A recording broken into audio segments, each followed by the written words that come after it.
I was born ready. All right, good. Scott Johnson. Yeah, that's me. Are you ready? I am so ready. There are people in other countries who are already shocked at how ready I was. Wow. Yeah. Yeah. It crosses oceans how ready you are. Yep. We are not. Listen, I don't limit my readiness to those immediately around me. It's not a xenophobic readiness. No. Resonance either. Here we go. Free. Oh, wait. We're hiding.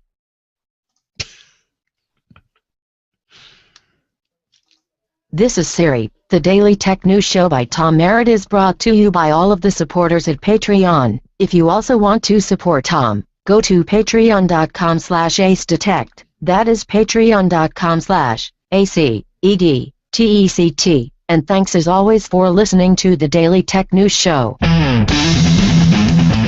This is, in fact, the Daily Tech News Show for Wednesday, April 8th, 2015. I'm Tom Merritt. Joining me today, Mr. Scott Johnson, host of everything that you've ever enjoyed in your life. Everything but this great show. I enjoy this show, and I don't host. And now, co-host of this show. Very soon. For today, anyway, and hopefully pretty soon. Yeah. That'll be good. Yeah, folks. If you haven't realized, Scott and Veronica Belmont are on the in my sights to become regular contributors. So we just need to get to the level of Patreon that allows me to rope them in. So patreon.com/acedetect for that. Mr. Johnson, would you like to read some headlines with me, sir? Oh man, have I ever said no to that? No, I'm ready. Go. All right, let's do it. We're going to talk about the Apple Watch reviews after the headlines. 9to5Mac reports that the 8.3 release of iOS is out. The update brings more than 300 new emojis. It does. And a new keyboard with scrolling UI to accommodate them.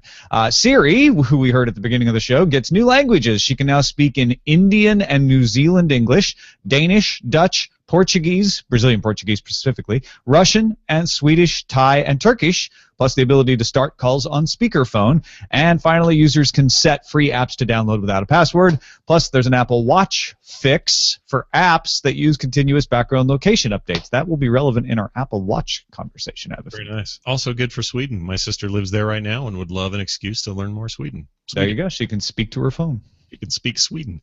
Mac Rumors reports the 10.10.3 update for OS X Yosemite has been released. It's very exciting. Update includes the new Photos app, more than 300 emoji characters.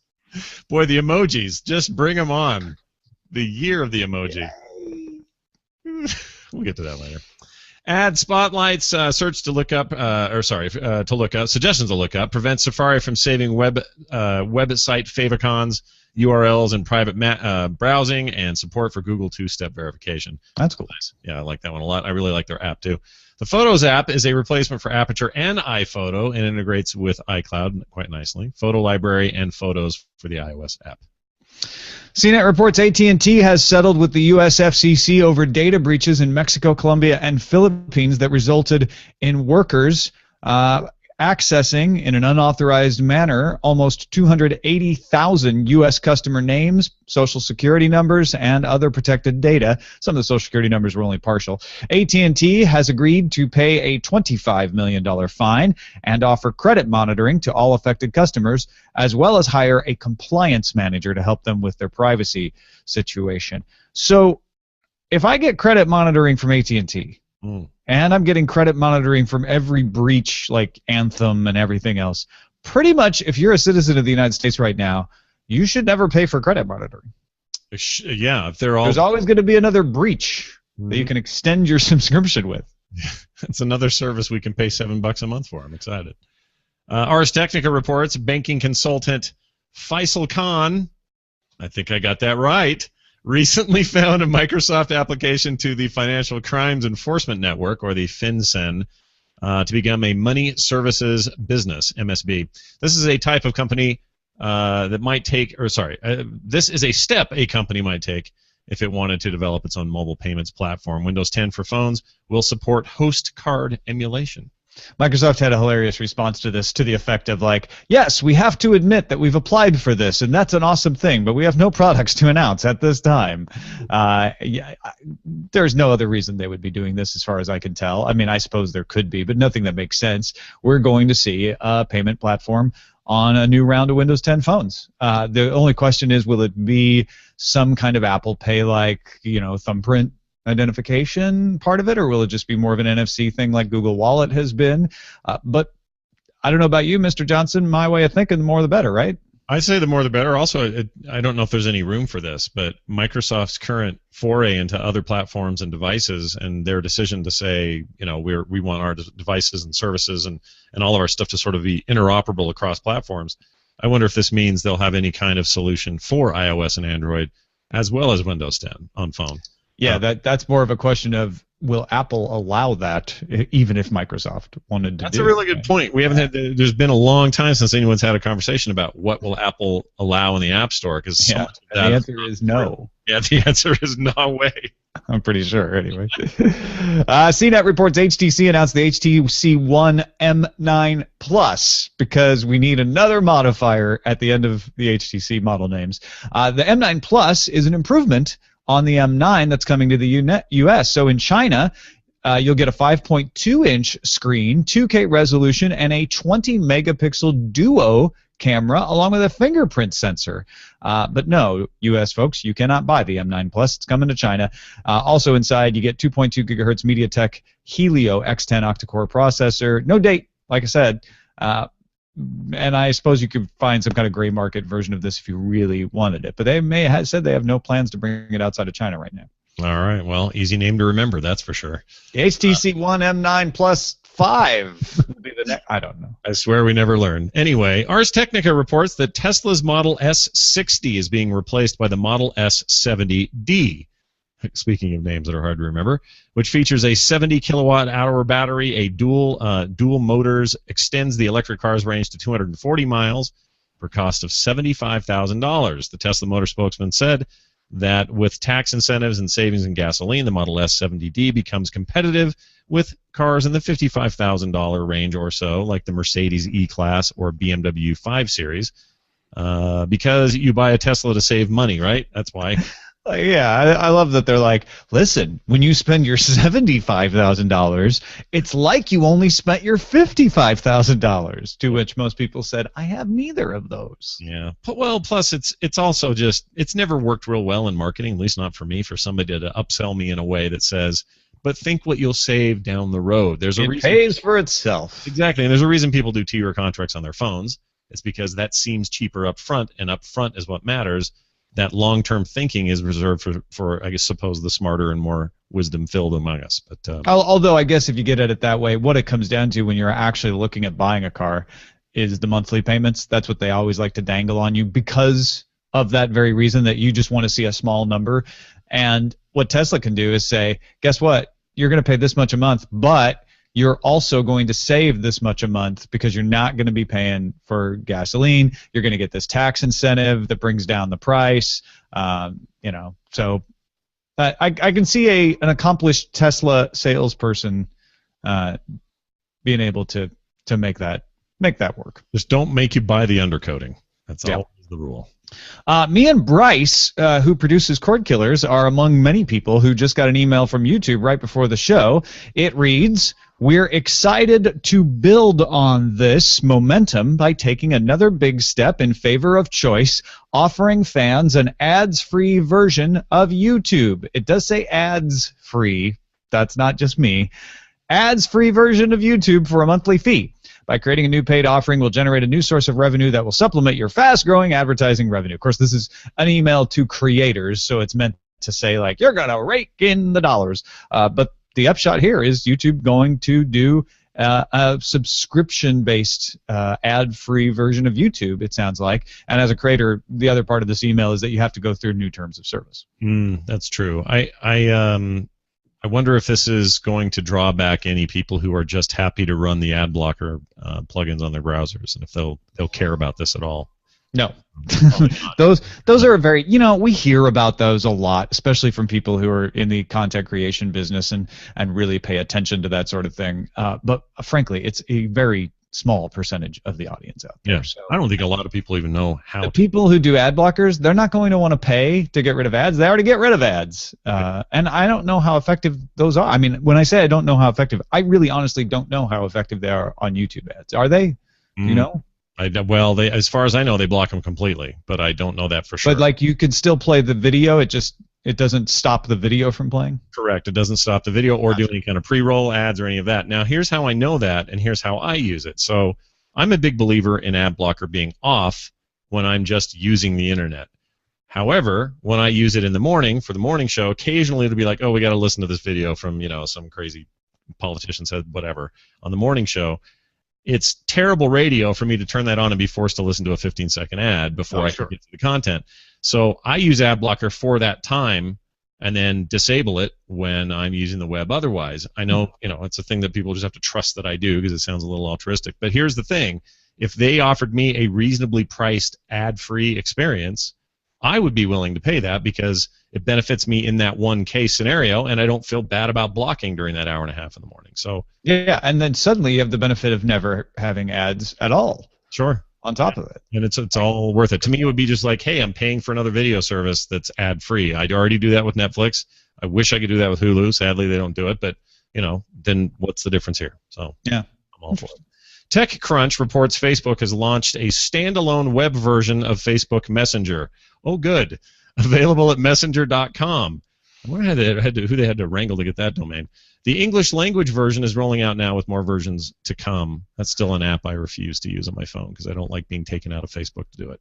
Well, and that's the whole reason they're launching messenger.com on the web is they want to serve the people who just want to use Messenger, like me, and don't want to look at the rest of Facebook. They don't want to get sucked into their news feed. They don't want to get distracted by anything. They just want to use it for messaging. And when I say that's like me, it's only because there's a few people who only get in contact with me through Facebook Messenger. And so I try to pay attention to it, although I'm horrible at it. I will sometimes find ages-old messages in there that I never got. But being able to go and respond on the web seems like a nice advantage. If I happen to see a notification on my phone, instead of picking up my phone and going and finding Messenger and opening it or swiping or whatever, I could just open a tab and respond that way. Sounds good to me. Let's get some news from you at our subreddit, dailytechnewsshow.reddit.com. Dude and lady and everyone else, you should go to dailytechnewsshow.reddit.com and start participating by just doing some votes, if nothing else. Just say, oh, yeah, that looks interesting. I'd like to hear him talk about that and that and that. Not that. Downvote. Whatever you want to do. dailytechnewsshow.reddit.com. Thank you. Too Much Scrolling. He was one of the many people who submitted articles yesterday. This one from TechCrunch reporting that Xbox One owners in the U.S. and Canada can now get over-the-air television dongles just like their European friends. It's an $80 Haupage WinTV 955Q TV tuner. You'll also need to buy an HD TV antenna. And you also have to be part of the Xbox One preview program. And you have to be in range of an over-the-air TV signal for the shows that you want to watch. But once all that's in place, users can pause programming for 30 minutes, use the Xbox One's Snap feature to split the screen between television and games, and over-the-air channels can be streamed to Xbox One's Smart Glass app for Windows Phone, iOS, and Android for remote viewing, kind of like a Slingbox. Only thing you can't do is record shows. In a tuner and an HD antenna, I don't know. Everything that starts to smell like Aereo makes me angry because I want an Aereo today. Yeah, but this is it's a one-time fee, $80. Sure. I might do this. I'm not sure. I run my HDTV antenna through a TiVo, and then the TiVo through the Xbox, and then I get my over-the-air channels recorded, and I can snap through the Xbox and all of that sort of thing. This would allow me to do a couple of things that I can't do that way, which I'd have to get a TiVo Romeo to do as far as the slinging, but then I would lose the recording. So I'd want to leave the TiVo set up for the recording, maybe put it on a different HDMI port, and I could split the signal off the HDTV antenna, I guess. I've got a friend whose theory is that the recent news that Microsoft might be looking at a future firmware patch to the Xbox One that would take away some of the computing power that the Kinect currently uses, because that's less and less of a requirement than it was meant to be in the beginning, and now there's plenty of these shipping without them altogether. Shifting some of that built-in sort of computing hooks over to the media side and the gaming side so they have better use of those things. I wonder if some of that is to help facilitate this and things like this, and I think that's a good move for them, especially if they got a bunch of CPU cycles tied up in running Kinect things that don't matter the way they used to matter. Why not shift some of that real estate over here? So that's good. Yeah, makes sense. Captain Kipper, who is all over the freaking place, I swear. He does stuff for Current Geek and for this show and all over the place. The guy's amazing. Sent a Verge report that Rand Paul's official presidential announcement has been blocked by YouTube's Content ID system. Boo. The video features a rights-protected song called Shuttin' Detroit Down, a country music song by John Rich about the effects of the financial crisis of 2007 and 08 on the Motor City. The music is owned by Warner Brothers Music Group. As the Rand Paul campaign works to resolve the issue, might we suggest some other country songs, including If You Had Called Yesterday by Andy Griggs, or Why Haven't I Heard From You by Reba McEntire. Those are good choices. It's unfortunate this happens, though. It drives me crazy. And for example, on the morning show, we have legitimate licensed cover music that we pay for every year to run on the show, yet we don't have a mechanism to let YouTube know this. They don't have a way to acknowledge it, so I just have to strip songs out so that people can see it in different countries and on mobile devices. It annoys the living crap out of me. No, it's ridiculous. Like, you are paying to do this. I don't know that Rand Paul's presidential team paid the license for this song to be streamed on the internet, and don't forget, they might have paid the license to use it on the campaign trail, but that license might not include the ability to stream it online. But the fact is, like you say, there probably wasn't even a question asked. It's just a bot that went through and said, song bad, block video, don't care fair use or not, because you know what, I mean, this is news. And I know it's Rand Paul's own channel, but Rand Paul gets to have a fair use argument to say, hey, I'm reporting my announcement here, and this is just video of me doing it. And the music in the background is incidental, and we're not going to leave that clip up for more than a few days, after which your fair use argument might start to fade away. But even that, which there might be people who say, well, he still doesn't have fair use rights. He can't even make that argument. That's what bothers me about this kind of stuff. And moreover, it's just another example of how computers and algorithms are great at the letter of the law. They are terrible at the spirit of the law. And they're not even good at the letter of the law in this case. It's true. They're good at the letter of the law as far as they know it. You know what I mean? Like they're just presuming you're guilty. Right. Yeah. That's not the law. The law is the opposite. The uprising is going to be bad because these things this is where we need to be worried. It's not about what clause and stuff. It's about how they interpret our lives. That's right. I know Nick Bostrom is warning everybody about AI, and he's way smarter than I'll ever be, so he is probably right, I am sure. Yeah. But my guess is it's Content ID bots that we're going to have to worry about. What physical form will they take? They'll just start blocking you. Like, you don't have rights to your own image. Yeah. 2050 is coming, so watch for it. Oof. Yeah. Star Fury Zeta pointed out an interesting bit of code examining from mice.com, myce.com. Optional Windows update out there, KB03035583, which showed up as a recommended update. Means you got to check it if you want to apply it. Showed up on March 28th. When you apply it, adds a folder to System 32 called GWX, which contains 9 files and a folder called Download. One of the files' description is Download Windows 10. More code sleuthing by mice revealed clues about how you'll be notified that the free Windows 10 upgrade is coming, how it will proceed, and you can find all the details of what they found at myce.com if you want them. Well, I'm guessing we'll all be soon downloading Windows 10. Yeah. Finally, Dersh42 and Geek Citizen submitted stories about CNN reporting that attackers who breached the U.S. State Department system, this would have been months ago, and 4 months, also gained access to the unclassified White House computer system. Ooh. The system has access to U.S. President Barack Obama's private schedule. Congressional officials briefed on the investigation have called the intrusion the, quote, worst ever, unquote, cyber attack intrusion against a federal agency. Now, here's my question. how much of that network is all that big a deal? And I'm not saying this isn't a big deal, and it is a huge breach, and I get it, and it shouldn't happen. But is it mostly, people playing Minesweeper because those computers are still old, or, like what's happening of real note? Except the schedule, I guess. The schedule is kind of a big deal. Well, and there's all kinds of like business, and the theory is that these hackers are from Russia, although that has not been nailed down. So you'll see that in the headlines. You'll see it bandied about as fact. They haven't actually proven it, although it's, certainly plausible. And so if they were able to get into the White House and they're able to get into the State Department, even if they don't get classified information, they can put together a pattern of behavior. Looking at his private schedule is not classified because, the president's movements and whereabouts are often given to the press ahead of time, et cetera, et cetera. But that's a way for you to be able to say, oh, I've got all this data. Now I can tell, like, he must be planning this because he's meeting with these people. I don't know. It's you just don't want people who aren't authorized to access your network to access it, especially if you're a government.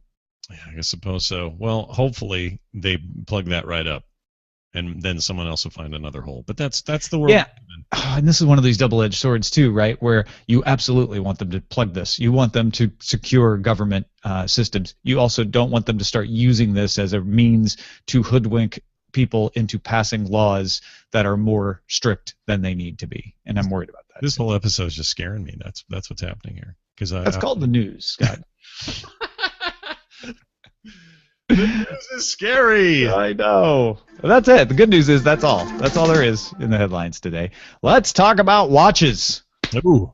Apple Watch out there. We talked about this a little bit on the morning stream this morning. I would advise everyone to head over to Recode.com and read Catherine Borett's comparison of all the major smartwatches out there right now, including the Pebble and the Sony and the Samsung and the Apple Watch.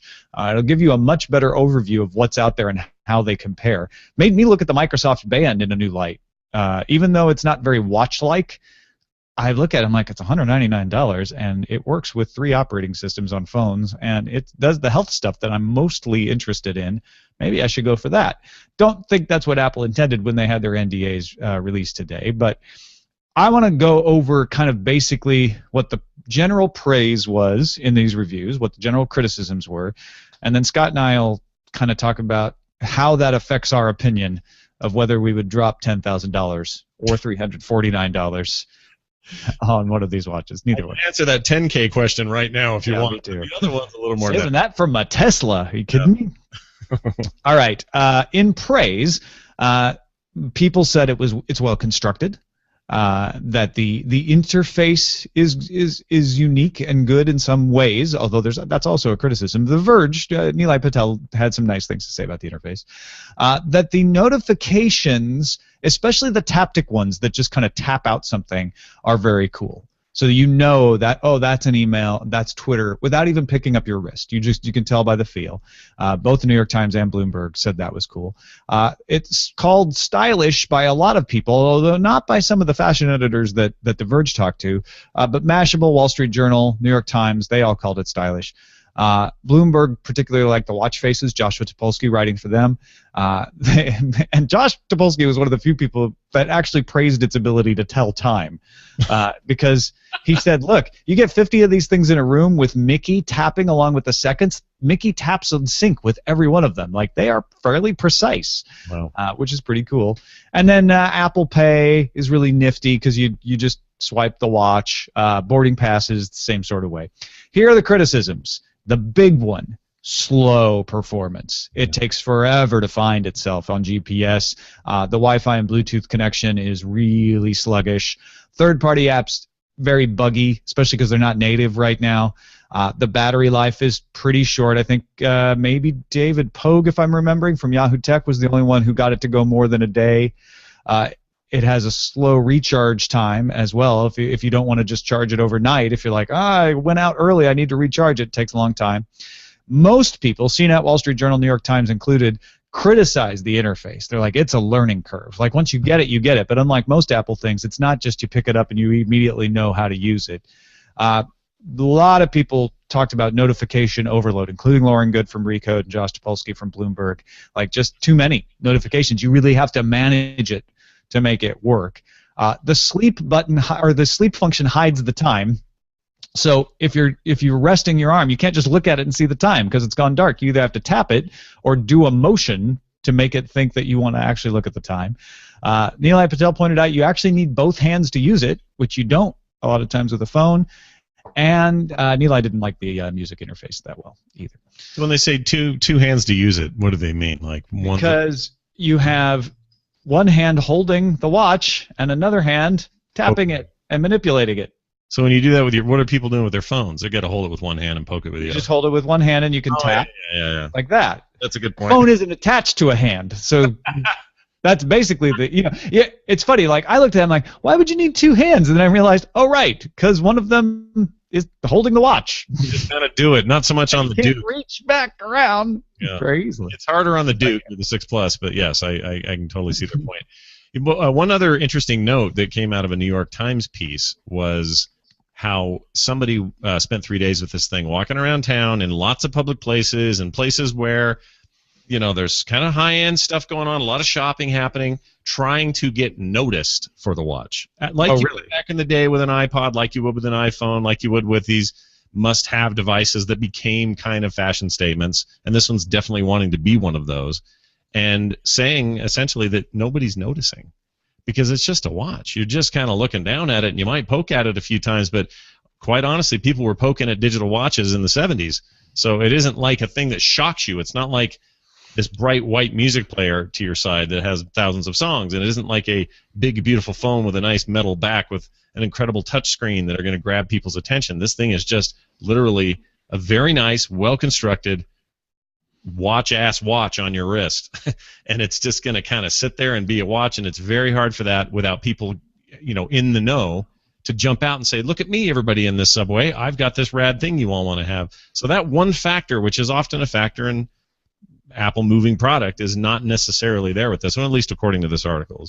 Well, and then Neshcom in the chat room points out that Lauren Good from Recode said that she got noticed. So those are the kind of anecdotal things that might play out or might not, but your argument holds for me. Like, how do I know you're not just doing an LG or a Casio if you're sitting there tapping it? It doesn't have like a ridiculously distinctive style when it's not on, and when it's just down on the side of your arm, it's not on. Sure, and if other Apple fans or other people in the tech world or they're savvy about these things, they know it's coming, they're going to notice, absolutely. But if I'm just in a farmer's market full of people who are at various stages of interest in any of these things, how much is it going to get noticed? Not that I would even buy one to get noticed. In fact, I don't want to be noticed. I just want the thing to freaking work. But the big reason I'm saying, and I believe most of these reviews kind of lead down this road and say, look, nice first try, incredibly nice, well-constructed thing, probably the best smartwatch on the market. Okay, so if you take it in conjunction with all the others, generally speaking, they're all kind of saying, yeah, this is the one to get if you're going to get a smartwatch. But if you really want to get what this thing maybe has the potential of being, second, third gen, something in that range. And that's kind of where my head's at on it. And or get Android Wear, or get the Pebble Steel. Sure. Or look at the Microsoft Band. There's really good watches out there. And the Pebble Steel's battery life just kicks all of them all over the road because of the way it operates. So do you think that, Apple's magic, quote unquote, is usually that they come in at the mature point and they say, okay, Trio and BlackBerry, let's show you what a smartphone should really be. Mm-hmm. It doesn't feel on these reviews that is what the Apple Watch is this time. Yeah, Now, nor do they make the case that the smartwatch world is at the maturity level that then Apple would come in on, like they did with MP3 players. It came in and said, hey, Diamond Rio, hey, a Creative Nomad, hey, all the others, look at this. And we went, whoa, okay, forget all that. This is how music players are now, and this is the future of music. That was an easy, distinct thing to notice, regardless of your feelings about Apple. I would say did the same thing with iPhone, or at least this idea that a touch-screen, smart computer, handheld device was going to be the thing of the future. It was so clear and easy to see that. This is not as clear and easy to see. I totally agree with that. And it's funny, I took the last lines out of a bunch of these reviews, and none of them agree. Which may just be normal for reviews. Everybody's got a subjective opinion. But one says, buy an Apple Sport Watch. I wouldn't spend money on how it looks until Apple completes the task of figuring out what it does. And then the next one I pulled was, you might buy it to bring you pleasure, and it will, much the way you buy a really nice car, some really nice clothes, or a really nice entree. Oh, jeez. What? And yeah, some of them are like, yeah, this is not going to make you look good. You don't buy it for the looks. And then one says the Apple Watch makes you look good, but the next one is bound to make you look even better. It's all over the place, and I think that is probably emblematic of the smartwatch industry in general, is that people still aren't sure that these things are good for something. Mm-hmm. A lot of these reviews talked about how, Apple made the big pitch of like, you'll use your phone less, you'll be more in the moment because you won't be distracted. And a lot of reviewers said, I was constantly distracted until I figured out how to like prune down my notifications. And even then, it was much more disruptive for me to be checking my watch during a meeting or a conversation than to look at a phone, because that is a time-honored cue that I'm bored and I need to go. Yeah. And today's conversation on TMS, I think, reflects some of my thoughts on it as well, which I'll share again here, and that is that I'm at a point in my life where I am over-notified all the time by everything, everywhere I go. So I really do long for a trim on some of that stuff. And this thing is not offering that, not at least, in its sort of default state or without some real sort of dinking around with notification settings in a very manual way, it turns out, according to the Verge video I watched. That concerns me because I'm trying to move away from that. And as a guy who doesn't really wear a watch anyway and hasn't for 15, 18 years or something, I'm not really, all that worried about, well, what's my next watch going to be? I hope it's this one. So that part's gone. The way it looks is kind of, it's fine. I like that it's minimalist and clean and looks like it's well made and it's got a nice heft to it. But the reason people buy big expensive watches is usually because that Rolex or that Tag Heuer or whatever is a big gnarly gold beast on your arm that shows off that you paid 10 grand for this thing. And I'm not seeing any of that with this, so that part of the allure is gone for me. So all that's left is, how functional is it? What am I really truly going to get out of it? And at the end of the day, it kind of boils down to me to want things like better fitness tracking, integration with the phone in ways that make sense, and a good interface and a good UI. And if you're telling me it's sluggish and slow in this first iteration, and the price is still $349 regardless, for the low end, I just don't know how I can justify it. If they came out today and said, and we are going to do the entry-level one at $199, guess what, Tom? I'd own an Apple Watch as soon as I could pre-order it. No problem. Yeah. Price point's wrong at this point, in my opinion. Yeah, Apple says software updates, and we heard about part of that in iOS today, should help the performance. We'll see if that pans out. But my two-word review, based on a meta reading of all of these reviews, my meta review is not yet. That's kind of where I'm at. I don't have any kind of ire toward it any more than I do these other watches that it competes with. It's the first Apple product where I didn't go, ooh, what do we have here? And I don't know why that is. Again, I think the watch is a weird interface. I'm not even sure this age-old wear it on our wrist interface is the ultimate connected piece we're missing yet. Like, I feel like this could be a stepping stone to some other way of doing all this, and we just don't know it yet. But we're used to this thing on our watch or on our wrists, and so maybe that's the way it'll go. But I'm unconvinced at this stage. So let's get to our pick of the day. After yesterday's conversation about Edward Snowden and his interview with John Oliver, Kevin was inspired to read up on some security and end-to-end encryption. He says, well, I'm no expert. I did blog about it while staying at Holiday Inn.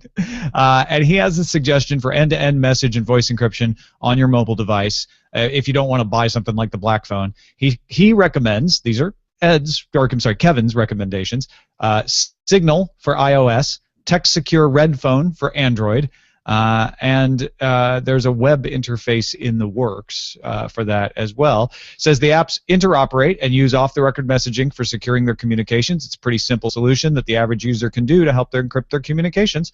All apps are available from Whisper Systems at whispersystems.org. He's like, you guys should do a little extra feature on that. Maybe get Darren from Hack5 on. And he also has some links to some Glenn Greenwald TED Talks about why privacy matters. But thank you for that, Kevin. Appreciate the recommendations, and I'd be happy to hear other people's recommendations for end-to-end encryption as well. If you incorporate any of these suggestions in particular, you should be aware that your encryption and privacy is in your own hands. So you should do your own research as well. But these are good starting points for sure. I have heard that Greenwald TED Talk. It's fantastic. And I am like no scholar of security or its issues, but that I was riveted to that talk. People should totally check that out. Send your picks to feedback@dailytechnewsshow.com. You can find my picks at dailytechnewsshow.com/picks. A few messages, a few follow-ups. Zach from Indy pointed out that after we reported the story, there were more versions of the Star Wars digital movies showing up. So the pre-order that I mentioned, particularly for Vudu, is available at a lot of different places. He also found out that the special features are available. There are some of the Blu-ray special features, not all of them, but some new ones. But particularly, I think what is interesting is that you can buy it through Vudu, Google Play, or iTunes, and it will qualify for Disney Movies Anywhere, which means if you buy it on one, you now have it on all of them. Oh, is that true? That's crazy. Yeah, that's the way Disney Movies Anywhere works. You buy it on iTunes, it shows up on Google Play and Vudu, and vice versa. So that might be a reason to shop at one of those stores. Zach says, even though we all wish for DRM-free movies, this does help us watch what you want when you want on any device you please, as long as your device is one of those. So because it's through Disney. Yeah, no, that's exciting. When I heard that this was happening at all, I'm with Justin Robert Young, who said the other day on our show that he believes that this is the tip of the spear of one of the most brilliant marketing plans ever, where they are going to do things very strategically with release dates and timing, all leading up to this new movie, to the point that there will come a day where George Lucas feels like he got ripped off at only $4 billion. I think he's probably right. Yeah, well, because George Lucas wasn't actually doing things just for the money. He was doing things because he wanted to do them that way. Mm-hmm. And Disney is very carefully doing it to service fans and maximize profit. Yeah, they're going to go far. The house that Mouse built is the most incredible thing ever. And one day, everyone talks about, what was that movie where Taco Bell was in charge of everything? I forget. Demolition Man. Demolition Man. It ain't going to be Taco Bell. It's going to be freaking Disney, who will probably own Taco Bell. Disney's going to buy Taco Bell, is what you're saying. Yeah, exactly. I'd be surprised. The loop is going to look like Goofy. Anyway. Mike in Rady, North Virginia says, as a former HBO Go user, I'm blown away by HBO Now. The interface is about the same, but the streaming quality, backed by MLB Tech, is fantastic and smooth. Lets you scrub to a location smoothly. Maybe it's because it's day one and not the Game of Thrones premiere, so demand wasn't crushing them, but so far it's the best streaming service I've used. You know, I didn't do enough streaming on it to tell, so interesting to get that impression from somebody that, you know, it could be a placebo effect, but he seems to think the streaming is better than it is on HBO Go. You think, I don't know if anyone's thrown this out on the show, but do you think that there's any chance that MLB, while backing Now and having that end up being a great quality service, and let's see how it does through Game of Thrones, but if it does turn out to be consistent with what Mike is saying, do you think that there's a chance that they may shift that infrastructure work over to MLB for Go as well, which is going to continue to persist, you know, in tandem with this, right? I would assume they would consider it. Yeah. I think what they didn't want to do was add Go to the complex mathematics of launching HBO Now. But yeah, once they get Now up and running, they're going to take a long, hard look at Go's infrastructure, and I wouldn't be surprised if they're like, okay, now we take what we learned with Now, we transfer Go over there as well. Great. Russell said on the show yesterday there was more discussion around making tech stories accessible to the masses. I was thinking about how well Richard Feynman made very complex technical subjects very accessible to anyone who cared to pick up his books. He utilized some very nuts and bolts real-world examples and analogies that made the subject matter very accessible, yet never really pulled any punches by dumbing down the subject matter. He also added a dash of wit and humor, which made them more relatable. He's probably a good example of how this can be done really well. Other examples being Stephen Hawking, Carl Sagan, and Brian Greene. Well, I don't disagree at all. Yeah. And then Matt says, yeah, thank you, Russell. Those, I mean, we're not adding anything to it because you said it so well. And I think if you haven't checked out any of those people, you definitely should. Yeah. Finally, Matt said, since you talked about accessibility testing on recent shows, I thought I'd mention another company that does that. 3Mouse Technology at the number 3 mousetech.com. 3mousetech.com. 3MT is an accessibility consulting company that does both testing and development. So that's cool. And by the way, that is the coolest like acronym shortening of a company name. It rolls off the tongue like a beast. 3MT is a great name. It's my rap group. Three Mouse Technologies rap group, actually. Right. 3MT, sure. That'd be 3MCs. I think that's why I'm thinking. And you just do raps about compliance testing and electrical shortages or something. That'd be brilliant. And then Joseph wrote in response to Hulu launching their own GIF or GIF search, a really good one already exists, says Joseph. It's called Google. Just type whatever you're searching for and add GIF, and voila, you can find a GIF just like this. And he sent one of Chris Hardwick. But yeah. It's entirely true. He's totally you do it right. on Bing too, actually. There's tons of it. Also, if you want to get a lot of GIFs, I recommend Tumblr, and then I also don't recommend it because you'll run into GIFs you didn't want to see. That's true. That you can't unsee. There are enough GIFs in the world to go around, but I'm personally, continually, to this day, such a fan of the fact that that old freaking standard that's been around since I was running a BBS persists in 2015, and not only persists, thrives, and is such a venerable part of our internet lives, and may it never die. The graphical interchange format, as I like to call it. See? I'm a GIF guy. I don't care. I think I say GIF because I don't know, because I'm a Philistine probably, but I don't really mind. I'll say GIF if you love peanut butter, and any given time you'd have peanut butter. That's why. I say giant. I say giraffe, not giraffe, but I also say gift. So. Oh, gift! I didn't even think of that one. Thank you for that. Yeah. I'll use that one next time. Yeah, there's examples on all sides. Nobody's right. Right. That is it for our show. Twitter.com/Scott Johnson to follow Scott, find out what he's been up to these days. Frogpants.com, of course, the place to find all the shows that happen on the Frog Pants Network, including this very show.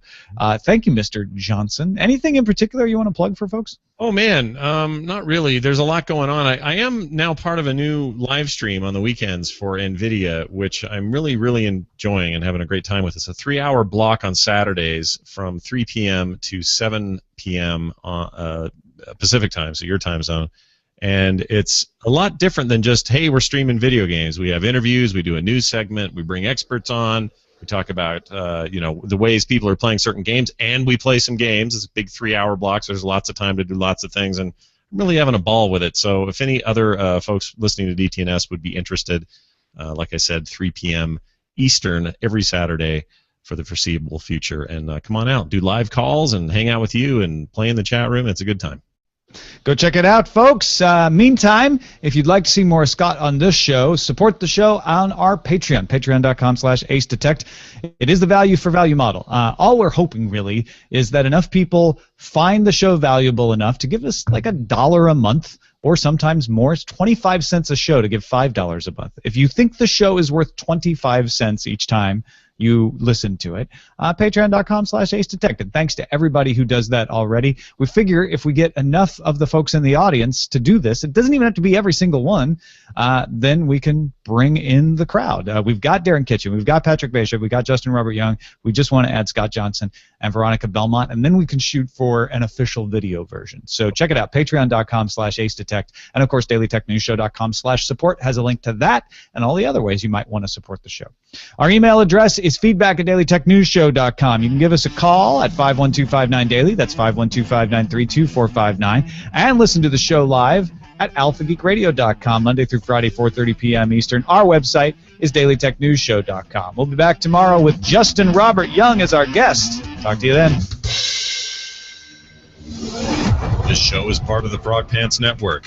Get more at frogpants.com.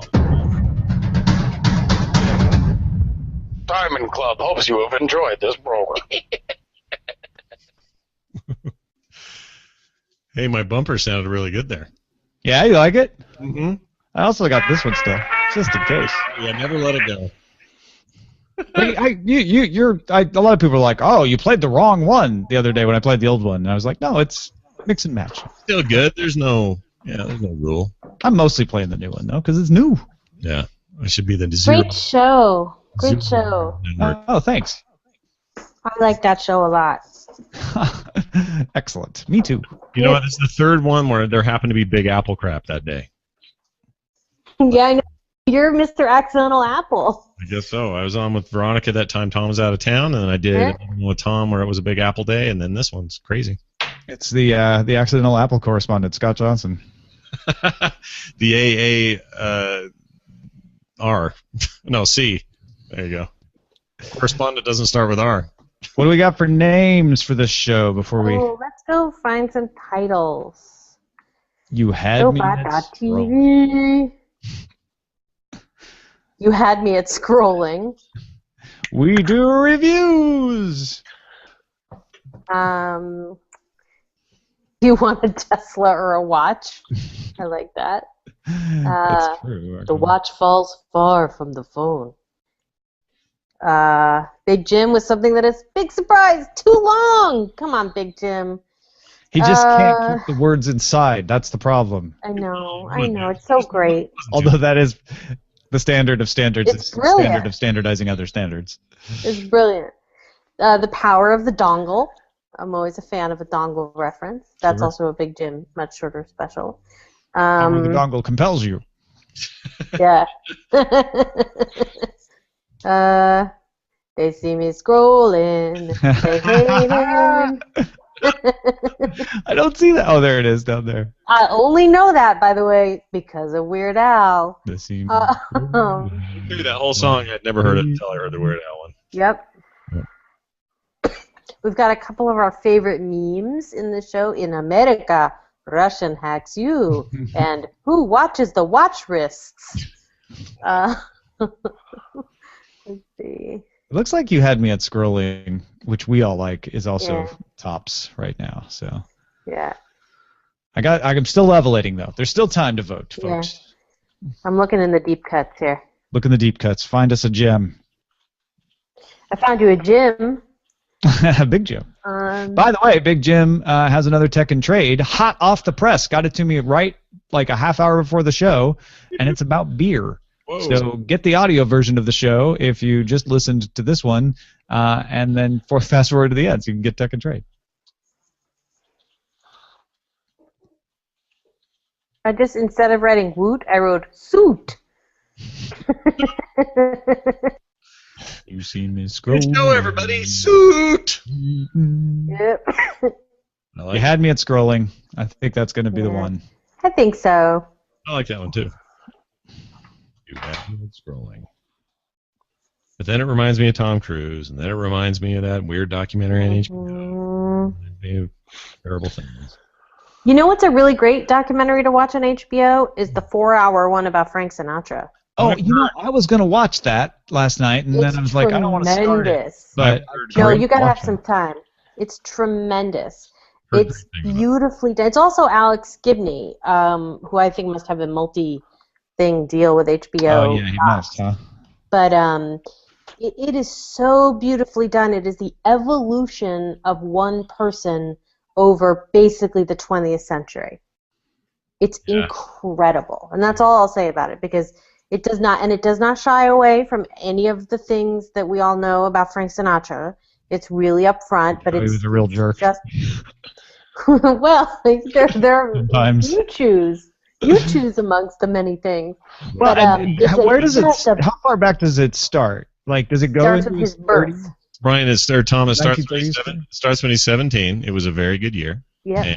And it no, but seriously, Scott, you're actually right. It uses his quote retirement concert as a chapter marker of his life. Interesting. He selected those songs very carefully. It's beautiful. I want to see. I'm looking up the title for the chat room. No crappy documentaries. I've loved everything I've ever seen.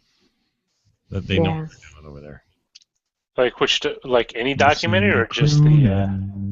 I think all of them there. I mean, I'm a huge. He was the original teen idol. I think a lot of people don't realize that. Like the whole Elvis and Beatles, that started with Frank.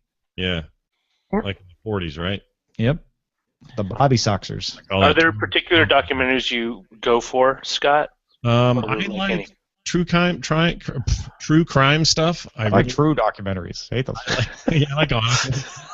I like ones where they don't have to say much. I like them when they're less narrated. Although I think the Gibney one was really good. This is one. Then you'll really like this because it's just all natural sound. It's all natural sound. And I can also watch. I could watch anything over and over multiple times. I know it's cliche, but Ken Burns just owns my soul. I love it. Have you seen Machete Maidens Unleashed? No. It's a real. I mean, if you're kind of a film buff, it's a great documentary. It's an Australian documentary that focuses during the '60s. A lot of B production houses in the U.S. You know, ones that sold movies to drive-ins.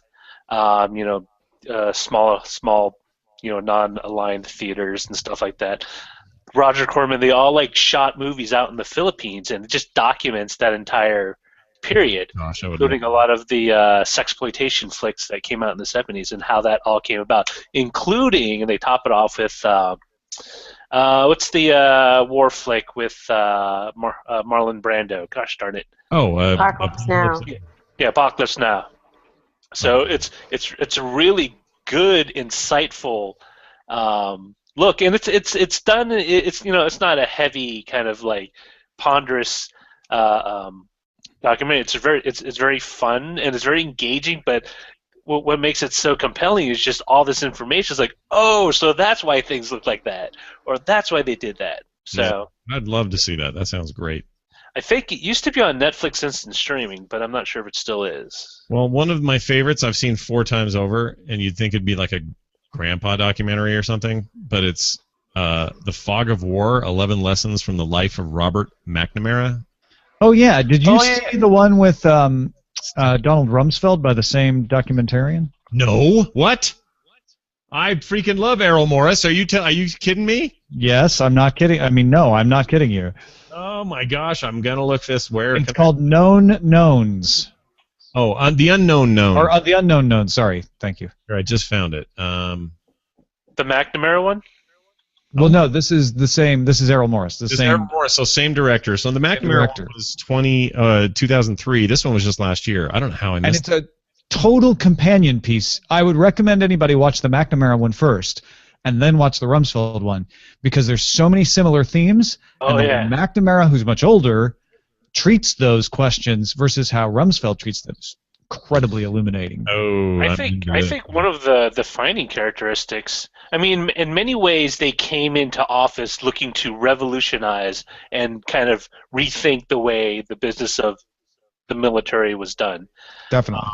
But it's interesting because there's a lot of similarities. For example, during McNamara's time, he wanted to consolidate the Air Force, Navy, and the Marine manned interceptor or aircraft program, and they created the TFX, which ended up being the F-111. The problem was the TFX ended up being a plane that wasn't suited for any one of the services because it was too heavy for the Navy to land on a carrier with a full combat load. Wasn't a fighter or interceptor that the Air Force wanted, and it ended up just being kind of a medium-range bomber. And you see parallels with that with the JSF program, which is another tri-service Marine, Air Force, Navy program, and it's played with all the same problems. You have cost overruns. You have the plane weighs too much. There's all these things, but also what you find interesting is they initially start off very analytical. They try to go in and just be very let's be numbers about it. How do the numbers work out? Almost like an accountant. And McNamara, at least in the documentary you guys were referencing, he does kind of reflect on that, and it's maybe it wasn't such a good idea. I think Rumsfeld, maybe with time, I don't know. Rumsfeld seems arrogant enough that time wouldn't. Well, that's what's so fun about watching those two in that order, is that you see someone who's learned a lot more, and you wonder and so it's interesting to look at it and say, well, will Rumsfeld come to those same conclusions eventually, or is he just fundamentally a different kind of person? McNamara went through war though. Wasn't he a bomber? Oh, you mean bomber crew? Yeah. He was actually engaged in it, and there's a difference between actively being shot at in a war situation and then coming to it in just a purely theoretical way. Yeah, And then there's also Martin Scorsese on George Harrison, which just rocks. Oh, was that one good? Have you seen? Yeah, that's one of the best ones That I've has ever an seen. entirely different tone, but it is a fantastic documentary. I agree. Yes. If you want to see something that'll has nothing to do with war. I've Well, said for a long Yes. time the only good reality show is Cops because it has a way of making me feel better about everything in my life. So when you watch Cops and there's like a naked crack dealer on a hood of a car, you're like, yep, I've got things better than that. you're like, Lots I of it. wasn't arrested when I did that. It's I feel it's better. kind of like a precursor to like a Jerry Springer show, right? It's just like all the things that led up to everyone being on the Jerry Springer set. Yeah, Oh, exactly. he got arrested, and he tried to knock over a liquor store. It's like everything that just leads up to it. Well, if you want to have that same kind of catharsis in documentary form, the wild and wonderful whites of West Virginia. Ooh. Oh, I watched half of that. Oh my God. I loved it. Oh my gosh, I loved it. It's terrible, but I loved it. Really good. What's also terrible is I'm out of the post. Oh. That means we are done here, ladies and gentlemen. But thank you for joining us.